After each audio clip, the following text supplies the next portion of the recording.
We will go ahead and get started. For those of you who don't know me, my name is Roysten Rodrigues. I'm one of the fourth-year neurology residents here. The topic for today, or my talk, is essentially about myasthenic crisis.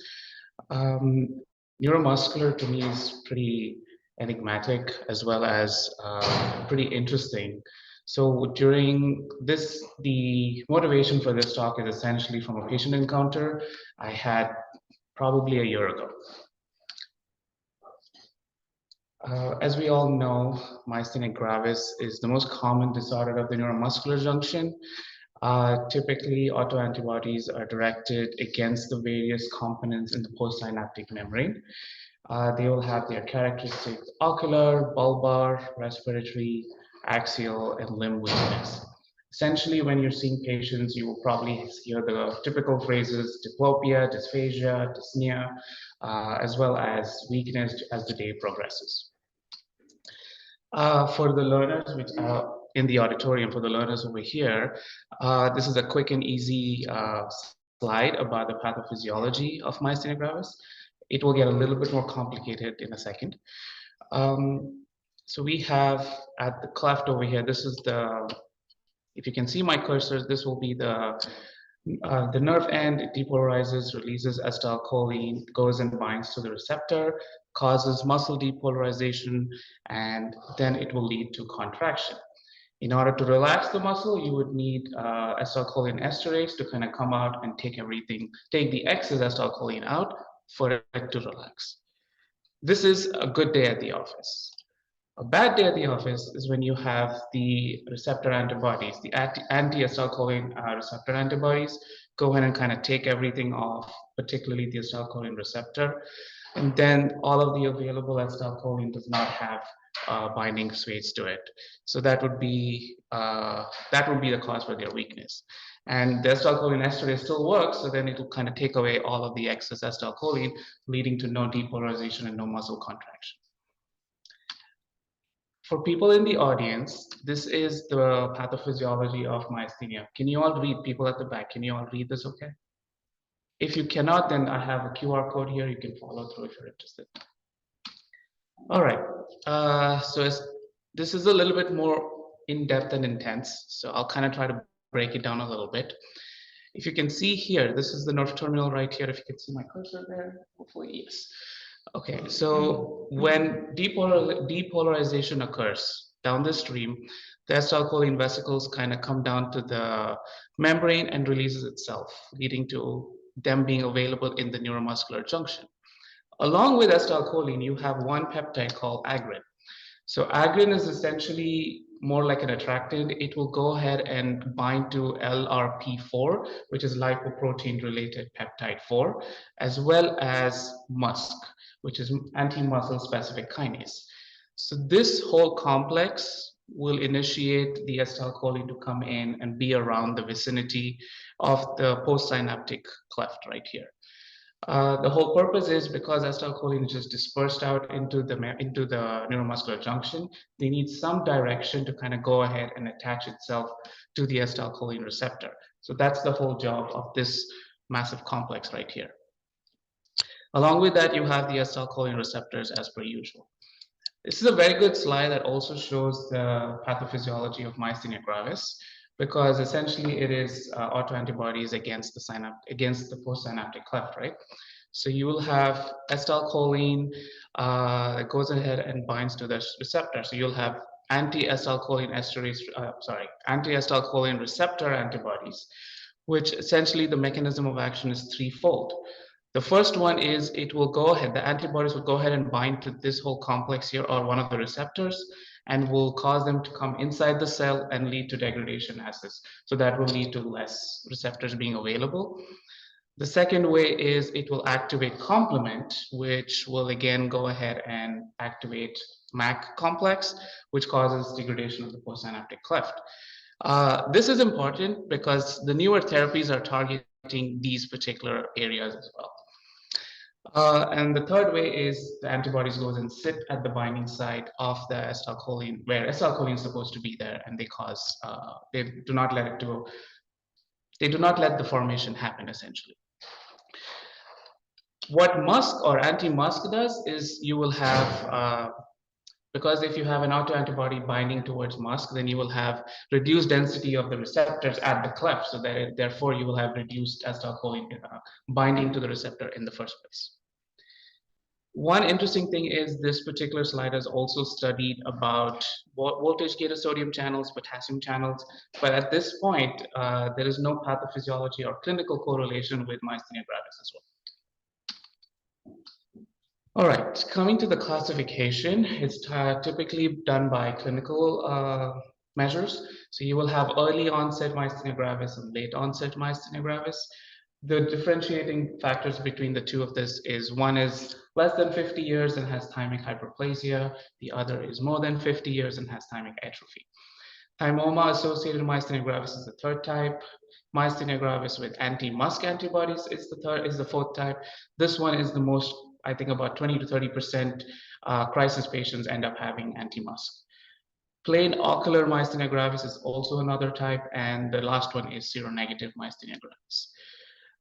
There has been some studies that show correlation with HLA genes and autoimmunity or autoimmunity within the system or within the families to kind of predict how many patients can have myasthenia gravis moving forward. Of note, early and late myasthenia gravis are typically associated with anti-acetylcholine receptor. Coming to myasthenia crisis, it is a life-threatening manifestation, and it is defined by respiratory insufficiency that needs ventilation, either mechanical, either invasive or non-invasive. Often a result of because of respiratory compromise, can also be because of bulbar weakness. Bulbar weakness patients are very, very tricky because they look really good, but they can collapse at any point. Around 15 to 20% of patients will have crisis in the first 2 to 3 years of the disease, but you have to bear in mind that sometimes it can happen with de novo, in the sense the first presentation is myasthenia crisis in a patient with no history of myasthenia gravis. The epidemiology of this particular crisis event is about 60 to 70. So older age group patients typically have myasthenia gravis. The mean age is around 65. It can be the first presentation of gravis, as I mentioned. About 1/3 of these survivors essentially have another episode, and maybe 5%, or about less than 5%, will be refractory to any treatment you try. The most common and predominant trigger is respiratory infection, classically viral infections, but any lung pathology that causes a trigger can lead to myasthenia crisis. There is a wonderful article on Nature that essentially talks about, they keep updating the guidance for guidelines for myasthenia treatment. But one awesome thing from this particular journal is that they have given a list of all the drugs that kind of cause or are a trigger for myasthenia crisis. So this is a long list. I hope you all can see it okay. But the ones that I want to point out is corticosteroids. Now, we always do corticosteroids for patients that have myasthenia gravis. We want them to be on immunosuppressive therapy if it works. But it's been known that transiently, when you start it, it can worsen myasthenia gravis. If you ask me how it happens, unfortunately, it's not really well studied. Dr. Brown actually has a theory that corticosteroid complex looks very similar to musk. So that's kind of what probably is happening when you give a steroid molecule, is what we're assuming. It's not proven just yet.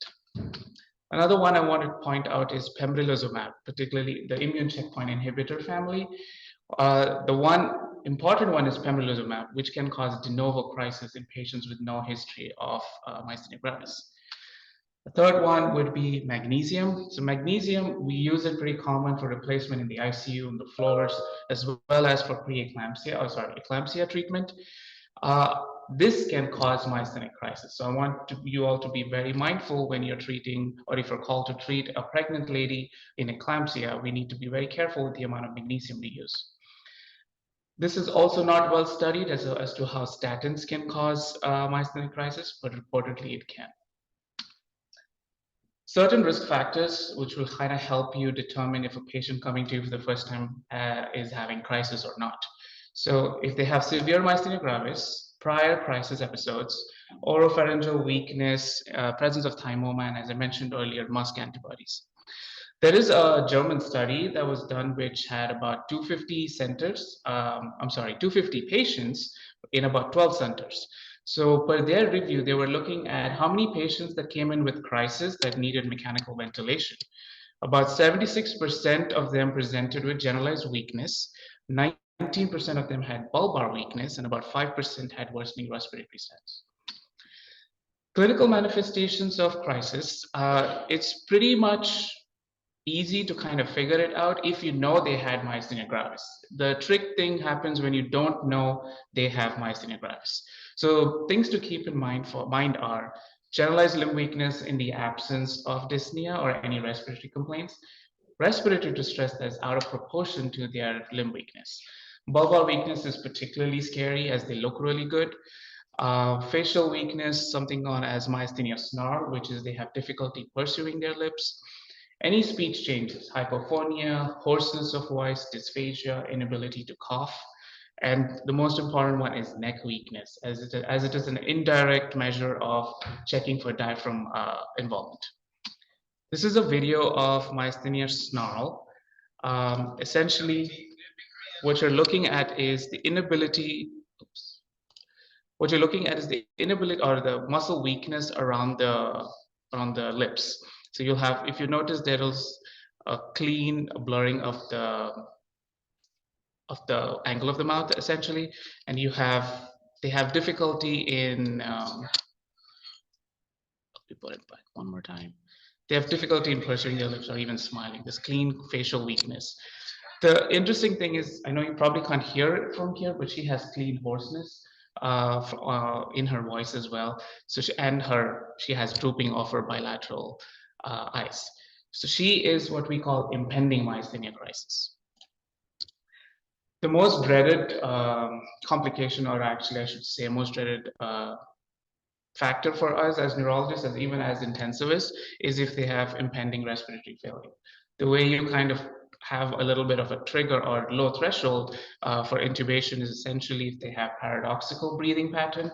If you've noticed, whenever we take a breath in, it's usually the abdominal muscles going out, but in this situation, the abdominal muscles are going inward. There's a quick breath test that you can do, particularly in if you're like really wanted to make sure they have a neuromuscular cause for their respiratory distress, is a single breath test. It's a good correlator for vital capacity and negative inspiratory force. What you do is you ask the patient to take a deep breath in, and then as they exhale, they should kind of count down. If you can get them to, if they can reach up to 30, which means in 2 seconds they count once, then that will be a marker of good respiratory control. If they can't do about 30 counts, then they have some respiratory distress, probably neuromuscular related. Lung examination and chest x-ray are easier ways to kind of figure out if they have any lung pathology that's probably causing this. And bedside spirometry can also be done to look for vital capacity, NIFs, and MEP, which is maximal expiratory pressure. A little bit about this. I know we're going back to our respiratory physiology days. So essentially, vital capacity is the amount of air that you exhale out after an inspiration, after a maximal inspiration, I should say. Negative inspiratory pressure or force is basically the pressure that is caused when you take in a big, deep air inside or inspiring, and it occludes the airways right there. And the similar but opposite way is when you exhale, and the amount of pressure that builds up on an occluded airway is MEP. So NIF and MEP are better measurements for respiratory muscle function compared to vital capacity. And if you have a decline in MEP in about 30%, it has a higher risk for needing respiratory support of whatever, or what kind. Another useful measure of diaphragmatic weakness is essentially if they have a drop in their vital capacity. Typically, if it drops more than 20 or 10 to 15 roughly is what other studies have also said, that is a concerning factor for respiratory distress, or neuromuscular cause, I should say. This particular device is handy dandy. It is a nephometer. It's typically seen in the hospitals and also in the wards. And then sometimes you can actually give this device to your patients who have myasthenia gravis and want to make sure if they call you or send you a MyChart message, how you can identify or how can you triage if they need an ER visit versus just an extra dose of their mestinon. I don't know if you can see very clearly, but this is readings 10, 20, 30, 40. There are also devices that have up to 60, and if anything is above 40, it's good. How would you diagnose myasthenia crisis? So most of these patients already have a diagnosis of myasthenia gravis, so it makes your job a little easier. One thing I want to kind of point out is NIF and vital capacity. They are effort dependent, which means that if you're suspecting a neuromuscular cause for their respiratory problems, then you can't completely fall on NIF or vital capacity because they may have something else going on that's causing their respiratory distress. So you can use it to guide it, but it's not necessarily a good diagnostic criteria for myasthenia gravis or crisis. If you do not know that they already have it. So that way you would focus more on ABG. So getting their pH and CO2 can help you guide decisions, particularly to intubate. Serum antibody testing, and especially new diagnosis or suspected new myasthenia gravis, that is acetylcholine receptors binding, blocking, modulating, and even MuSK can be used, along with a CT chest, which kind of shows if there's a presence of thymoma. This is a little bit tricky to get done, particularly in the ICU. What you're looking for is decremental in the repetitive nerve stimulation.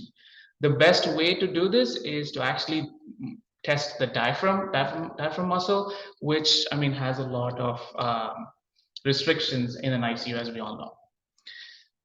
This is the poster child for myasthenia. If you all know the Snow White and Seven Dwarfs, Sleepy is the poster child for myasthenia gravis. It's just a fun fact.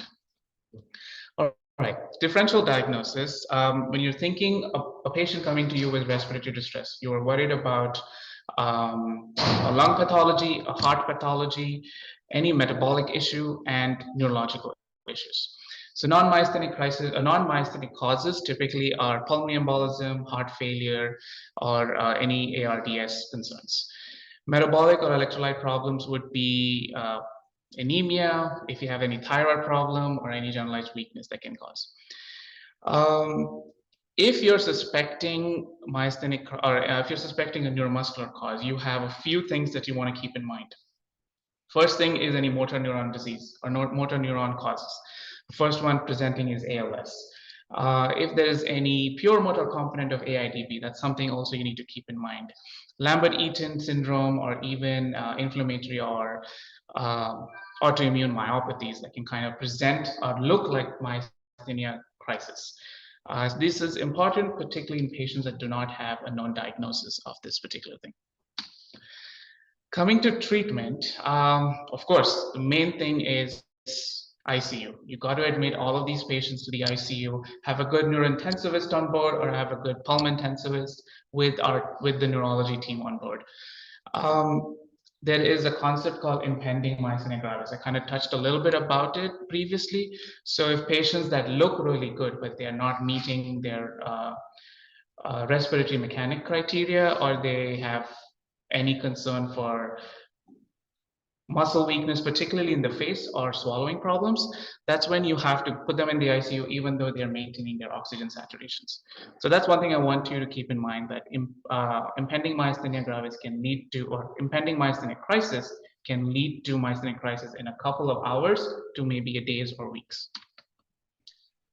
Goals of management is essentially the same for pretty much every ICU patient, with a little caveat. You got to make sure they're stable first. Airway, respiration, circulation, hemodynamics, things like that. Got to confirm their diagnosis of myasthenia gravis or crisis, depending on how they presented. Treat any triggers or any other causes of their respiratory distress if they have any. Try and identify their triggers, particularly infections, as infections are about 40% of patients that come in with crisis. Initiation and adjustment of immunomodulatory treatment. Well, there are a few of them that you can do in the hospital or in the ICU, but majority of them is outpatient, and prevention and treatment of complications. Okay, this is what is standard for every ICU patient that gets intubated, no matter what the cause is. Couple of things that I want you to keep in mind is, in myasthenic crisis patients, they are usually not sedated. because the way they get weaned off of mechanical ventilation is their participation in respiratory mechanics or respiratory or spontaneous breathing trials and their ability to cough. So that's the one thing I want you to kind of focus on is you have to use gentle sedation, opioids, pain management. Yes, you want to keep them comfortable, so you have to decide what the fine line is. Everything else is pretty much the same thing. You want to reduce their secretions, you give them inhalation or bronchodilatory inhalation. You want to make sure they don't have DVT, so you want to give them prophylaxis for that, electrolyte management, and nutrition. Please do not starve these patients. They need nutrition because they have probably have not had for a bit. Now, in the ICU, treatment is essentially threefold. It's pyridostigmine or mestinon, as we colloquially know, IVIG, Plex, and corticosteroids. Now, it depends on how you want to approach this, but 90%, or I should go ahead and say 95% of clinicians that I have spoken to in my experience, as well as on literature review, everyone wants to do mestinon first. The reason is it takes a second to get IVIG or Plex involved. So mestinon will kind of help you to abate some of these symptoms, especially if they are in the phase of impending myasthenic crisis rather than full-on crisis. So you kind of give them as much as they can possibly tolerate without having much GI symptoms. So you can, I think I've seen my mestinon go up to like maybe 90 Q2 at one point. IVIG and Plex, these are the mainstay. Which is better than the other is also clinician dependent, but mostly Plex is first that they typically use. We don't have a good mechanism of action of how IVIG particularly works in myasthenia crisis, or even gravis for that matter. But it's been hypothesized that they have the commercially available IVIG has a polygonal IgG structure that goes and neutralizes the nicotinic receptors, nicotinic acetylcholine receptors. Corticosteroids is also another way that you can help patients in the ICU. This is a good study. It's based in Hungary and Denmark. They basically look at plasma exchange versus IVIG. It's a meta-analysis with a systemic review of multiple centers. They're essentially looking at how many patients relapsed. But what I found interesting is they have a good summary of how each treatment has advantages and disadvantages. As we all know, with Plex, you do need to have a nephrologist or any team that kind of places the line for you. So it needs intravascular access as well as specialized equipment and staff that needs to know how to use that said equipment, as well as it's very expensive. On the split end, IVIG is not readily available sometimes. We have run into shortages, not in my experiences, but across the country, IVIG has had shortage issues before. So if you've noticed, both patterns are essentially logistical in nature. They do not have one thing better than the other in terms of their mechanism of action or in terms of how they treat the disease. One, of course, we all know Plex tends to remove the pathogenic antibodies, as well as if you're giving IVIG before Plex, then it will also take off IVIG as well. So that's something to keep in mind of. This particular study essentially mentioned both of them are essentially the same. It depends on what you have available at what time. But if given an option, Plex is obviously used in an acute setting, is what they have concluded. And I also agree with that. And that's what we do here as well.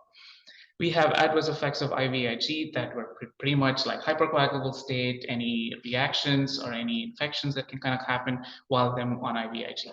Most patients kind of complained of headache for the most part that kind of led to IVIG being stopped prematurely. They also wondered if like you can try to give them IVIG and see how they do based on treatment monitoring, and with they tried to correlate this with acetylcholine receptor levels, but didn't really show anything at that point. And of course, as with any study comparing treatment options, we need more sample size, more data to kind of assess if one is better than the other. Now, this is where the intensivist comes in. If there's a patient that's suspected for neuromuscular disease, or particularly, I'll be more specific now, myasthenic crisis, you always should plan ahead. You should not be in a situation where you're emergently intubating them. You should always have a plan first. Early intubation and mechanical ventilation are the mainstay, and we can try to avoid it, especially if patients can handle non-invasive ventilation with BiPAP or nasal cannula, supplemental oxygen, but 90% of the time they end up needing intubation. Now, these indications, they're not 100% accurate in terms of clinical picture. So use this as a guide rather than making sure if the patient has this sign or that sign, then you should intubate. So essentially what you're looking for is respiratory distress, increasing tachypnea or declining lung volume, bulbar dysfunction, weak cough, difficulty clearing secretions, if there is increasing hypercarbia on blood gas, and chest x-ray showing atelectasis. Because of how it fluctuates in terms of myasthenia gravis, you tend to cannot use one of these parameters. So clinical evaluation of patients is very important to kind of help you guide intubation or no. In the finance world, we have 50-30-20 rule. In the myasthenia gravis world, you have 30-20-40 rule, where essentially it means vital capacity less than 20, NIF worse than -30, and MEP less than 40. This is also another aid to kind of help you guide if you need to intubate this patient. Well, if you've seen intubations, then you know that we use paralyzing agents or neuromuscular blocking agents. One thing to keep in mind is succinylcholine essentially is not super potent because there are fewer functioning postsynaptic acetylcholine receptors. So that will lead to decrease in safety margin as well as any other available acetylcholine receptors for transmission. And the goal is to keep them awake and help them kind of get into, help them breathe by themselves. But if you use succinylcholine, then essentially this is less likely to happen. So in such patients, try to avoid it and use non-depolarizing agents like rock or vancomycin. Mechanical ventilation. So again, this is also pretty much relatively standard for every ICU patient, no matter what the cause is. They're individualized to that particular patient. For myasthenia gravis, or crisis, you want the tidal volume to be around 6 to 10, and the pressure support or PEEP need to be 5 to 15. However, in experience or in clinical practice, 8 and 8 is what is targeted. So those two numbers are important. Tidal volume 8 and PEEP of 8 is usually determined by patient support. So you want them to be awake. So having them more sedated is not going to help you get them off of the ventilation. We are typically trying to achieve an SaO2 of more than 92% or PaO2 more than 70. For our chronic retainers, particularly COPD patients, you want to make sure their CO2 is at their baseline or about 45 millimeters of mercury. This is interesting. This is one of relatively newer ventilators that we use right now at U of L. This runs about $40,000, and this is a refurbished model. I found that interesting, so I just wanted to bring that up. All right, extubation. Intubating is very easy. The hardest thing is getting them off of that. So extubation is patient dependent. You try to wean them when they're alert, hemodynamically stable, and they're free from any triggers. The current recommendations are if they have satisfactory oxygenation, particularly a PaO2 or FiO2 more than 200, PEEP of being less than 8, their alert level of consciousness, ability to cough effectively. Now, of course, ability to cough is a little difficult when they have an ET tube in their mouth. So the other way for you to test this is check for neck flexion. That is an indirect way of diaphragmatic muscle strength that will help you guide if they can possibly get extubated. Once they are extubated, you have to keep them observed for about 48 hours to prevent reintubation. The weaning parameters, typically you should keep them in the morning. So try to start this in the morning, and then if they are tired, if they have tachypnea or tachycardia, stop it, give them a break, and try it again the next day. So that's something that should be done, particularly if you're trying to wean them off of mechanical ventilation. Definitely, weaning should be done only after we start IVIG or Plex or in the midst of the treatment. IVIG doses, as we all know, is 2 grams per kilogram over 2 to 5 days, and Plex is usually up to 7 days. It can be lesser as well. You also have to make sure they don't have any pulmonary compromises, any lung pathology that's present in tandem with myasthenia crisis. These are the typical predictors for extubation failure. If they have their age group more than 50, if they have had previous episodes of crisis, or any pulmonary complications that they essentially had at the time. So as I mentioned earlier, people that have bulbar weakness, they tend to have problems with dysphagia, dyspnea, as well as coughing troubles. So they look reasonably well, and they don't have like respiratory muscle weakness. So when you intubate them and keep the ET tube down there, then all of their measurements kind of help out. So their vital capacity, the NIF and MEP will be looking really good, and you try to extubate them, but then you're taking the tracheal tube out, which essentially acts like a stent. So the minute you take it out, they have a higher risk of reintubation as well. So that's something to keep in mind of when patients have bulbar weakness. 20 to 40% patients kind of fail extubation, and you need to trach about 15 to 40% of patients. A word about non-invasive ventilation. If patients come in with impending myasthenia crisis, you need to try to keep them, give them non-invasive ventilation to keep them from needing mechanical ventilation. But they usually end up getting mechanically ventilated anyway, but this is something that we can try to prevent that if possible. Two methods, typically BiPAP and nasal oxygen supplementation. In BiPAP, what you're essentially doing is you're giving them inspiratory pressure and you're helping the expiratory pressure keep their alveoli open to prevent collapse. It also is very useful when you are extubating patients and you keep them on some kind of ventilation as well, and it kind of prevents or helps prevent reintubation risk. They are not very ideal for patients that have respiratory muscle weakness. So in patients that have bulbar weakness is typically more preferred. This is a whole new lecture on itself, the newer therapies, particularly in myasthenia crisis. I want to talk briefly about it, but for sake of time, I think this will be another session in itself. So complement inhibitors like one of the maps, eculizumab. The FcRn inhibitors is FGAR-TG-MOD, and I've looked it up how to actually pronounce this. And the last one is rituximab, or anti-CD20 inhibitors. The way, as I showed earlier with the mechanism of action or pathophysiology, is the way eculizumab or complement inhibitors work is when the acetylcholine receptors come in and activate complement, this one goes and blocks it. FcRn inhibitors. FcRn is another type of peptide that essentially binds to IgG and keeps them active in the circulation.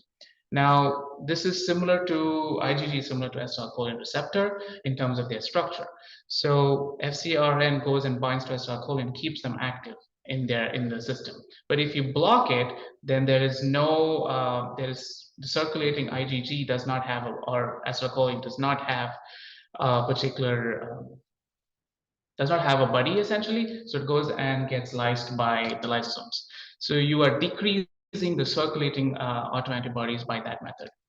And rituximab, this is not well studied, but apparently in about 10 to 20%, actually less than that, 15% patients have had some success with rituximab, but they need to do more studies on this.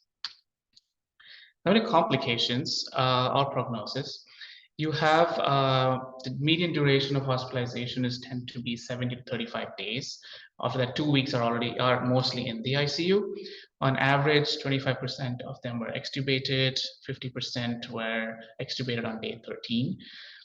The risk factors for prolonged intubation were age more than 50, if they have any other lung problems, or they have pre-intubation serum bicarbonate levels more than 30. This is important because when you see these patients in the clinic, they tend to have something called functional disability, where they have manifestations of depression, post-ICU delirium, or post-ICU memory loss because of prolonged intubation, prolonged ICU stay. About 4.5% of all mortality in the US is related to probable myasthenia crisis, and is likely because of any comorbid existing factors that present in the patient, such as sepsis, cardiac arrest, things like that. Because of better respiratory care and our therapies right now, our prognosis with myasthenia crisis is improved. And as I mentioned, the duration of intubation is very important in terms of determining functional outcome. This matters in the outpatient world a little bit more because they need strong follow-ups after their stay. A note about pregnancy. Now, 20 to 40% of patients are affected in the pregnant, and 20 to 40% of pregnant women are affected with myasthenia gravis, and they tend to lie in the age of 20 to 40. Overall, they also have about, I messed this up, I'm sorry. Actually, it typically is in the age group of 20 to 40, but they happen about 6.4% of the time, mostly in the pregnancy duration, not in the postpartum stay period. Of course, in pregnancy, you cannot tend to do immunosuppressive medications for the most part. So that's why their goal treatment is IVIG or Plex, depending on what they come in with, IVIG predominantly. But you have to make sure of their risk factors, particularly with Plex, where you're shifting a lot of fluids around. The follow-ups are always multidisciplinary. You need to have neuromuscular or neurology follow-ups along with pulm or ENT if they have trachs. You need to get physical therapy, occupational therapy involved as well, speech language pathologists and dietitians to kind of help them get back towards their routine. As we all know, being in the ICU is pretty stressful and they need a lot of psychological support as well. There is a foundation at this point, Myasthenia Gravis Association of America, that kind of provides this at this point. So if you have patients in the clinic, please help them connect to that foundation. This is what I was talking about, and they currently have a 5K run that signed up in 2024. If you're anywhere around where they're hosting it, please sign up.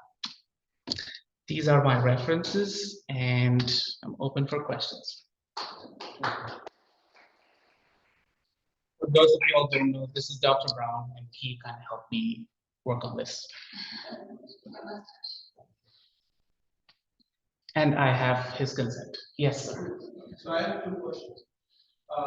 So once the crisis is over, the patient is still in the hospital and seems to be at what point would you consider starting a new monitoring treatment, like or and I'm assuming the steroid will likely continue with the question that comes in. That's the second question is, sorry. The second question is regarding myasthenia. So more data is coming out from Wednesday for new myasthenia. Has it also shown to reduce the incidence of crisis in myasthenia patients, or? Okay, so to answer your first question, two questions were answered. I'm not sure if it was heard. The first one is, what is the incidence or what is the pattern of starting immunomodulatory therapies when the patient is still in the hospital or in the ICU, particularly with a crisis? To answer that question, it depends on what triggered their crisis. If it's a respiratory infection, if it is any other infectious causes, then I would hesitate from starting it in the hospital, but I would establish a closer follow-up outside before I decide if I want to start azathioprine or MMF for that matter, or even methotrexate. Steroids are typically used as a taper, but in my literature review, typically patients are on like a tiny dose of steroids, like probably 10 milligrams daily, that kind of help them prior to seeing them, but prior to seeing in the clinic. But typically, it is done as an outpatient. So far, I don't believe I have seen any literature review or studies that kind of say the initiation of starting in the hospital. That's a good question, actually, to see if there's a possibility, particularly in non-infectious triggers that kind of led to it. So at this point, I'm not 100% sure for non-infectious causes. I forgot your second question, I'm sorry. Okay, yes. The second question is, what is the incidence of thymectomies, particularly in crisis?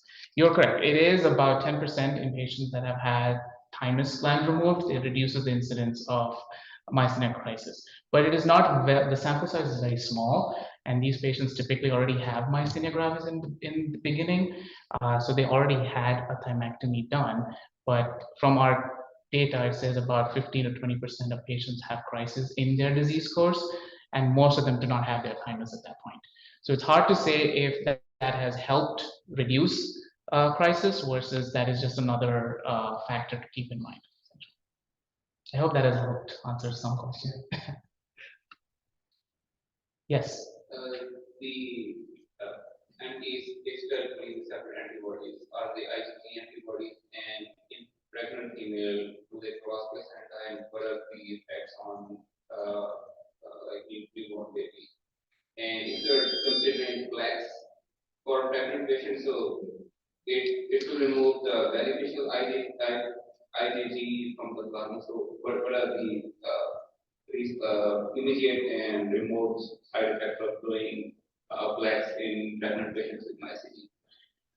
That's a great question, actually. I'm not 100% sure if IVIG or IgG can cause issues, particularly in the fetus. I'm guessing it depends on the polygonal structure, so less likely, but I'm not 100% on that. That's a good question. The second part is if when you use Plex is taking off a lot of volume, so definitely fluid shifts are going to happen.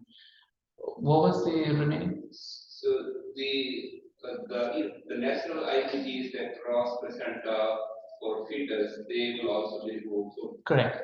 The neonate will be at increased risk of infections later on, or I'm actually not sure, to be honest. That's something that I would have to look into. Yeah. Great question. There's transient neonatal myasthenia, which is mom's antibodies cross the placenta and baby comes out in myasthenic crisis or having myasthenia symptoms, and that's transient because mom's antibodies don't last very long. IVIG would, I guess it's IVIG, and so if you give IVIG to mom, it's going to cross the placenta and baby will get IVIG, so the same effects that mom has will be delivered to the baby. Plasma exchange will reduce IgG, and so you probably have transient hypogammaglobulinemia in newborns whose mom was treated with plasma exchange. And then that the FC receptor blocker is really interesting because the FC receptor is part of the mechanism to recycle IgG. If the IgG gets endocytosed and is not attached to one of these FC receptors, it's going to get metabolized, broken down, and IgG is going to disappear. But if it attaches to the FC receptor, it will go back up to the surface and get released, and it'll last another day. It'll survive a little bit longer, so the molecule, the IgG lasts like 140 days. If you give them FC receptors, it doesn't last as long. Your IgG levels will come down. But also the FC receptors, they haven't really mentioned this in their literature of their drug, but FC receptors are how mom delivers IgG to baby. That FC receptor is what crosses the placenta. It releases IgG here, picks it up here. So if we use that part big one, baby's not going to have any IgG, or not a lot. That will be a problem. That will be a really severe IgG deficiency for the newborn. The thing is, it's not studied in pregnancy just yet. Oh no, it won't be. they're going to not answer that question. Yes, they probably will not.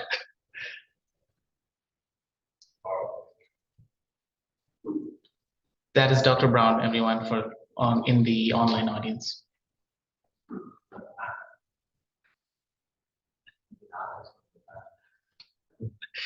This particular picture was taken when he was in service with us at Jewish.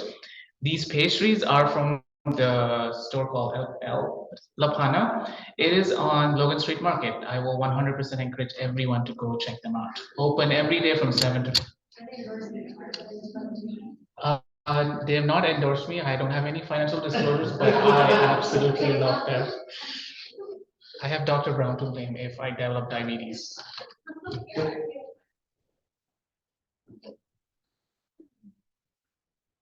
If there's no questions in the chat, I think we're right on time.